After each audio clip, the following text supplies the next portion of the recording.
নমস্কার বন্ধুরা, আজ আমি শেয়ার করব আমাদের ঘরে নরম নরম গরম গরম রসগোল্লা কীভাবে তৈরি করা হয়। এটা আমাদের খাটাল, এখানে আমরা দুধ পাই। এই দেখুন, আমাদের ননি বড় বদমাইশ এই দুদিন হলো হয়েছে।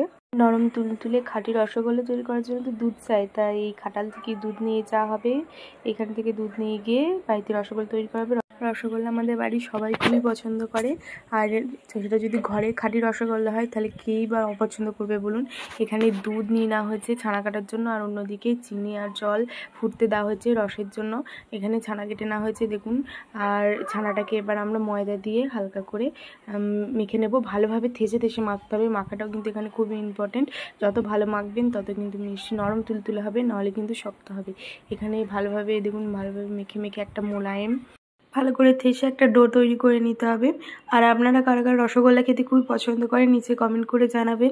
ছানাটাকে ভালোভাবে থেসে থেসে ময়দার সাথে মাখা কমপ্লিট হয়ে গেছে। এবার আমরা লিচি কেটে নিচ্ছি এখান থেকে ছোটো ছোটো আকারে, যেমন সাইজের রসগোল্লা আপনারা খাবেন সেরকম সাইজের এখানে লিচি কেটে নেবেন। আর এই দেখুন, এভাবে ছোটো ছোটো করে লিচি কেটে নেবো। অন্যদিকে দেখে নেবো চিনির শিরাটা কতটা কি হয়েছে। এখানে চিনির শিরাটা খুব বেশি পাতলা করলেও হবে না, খুব বেশি মোটা করলেও কিন্তু হবে না, একদম মিডিয়াম রাখতে হবে। তার চিনির রসটা আবার ফুটতে শুরু করেছে, এমন সময় ছানার বলগুলো দিয়ে দেবো। আস্তে আস্তে রসগুলো নিতে থাকবে আর ফুলতে থাকবে।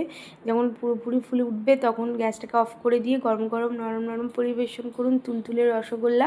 আর আমার ভিডিওটি ভালো লাগলে অবশ্যই পেজটিকে লাইক করে দেবেন। ভালো থাকবেন, সুস্থ থাকবেন, নমস্কার।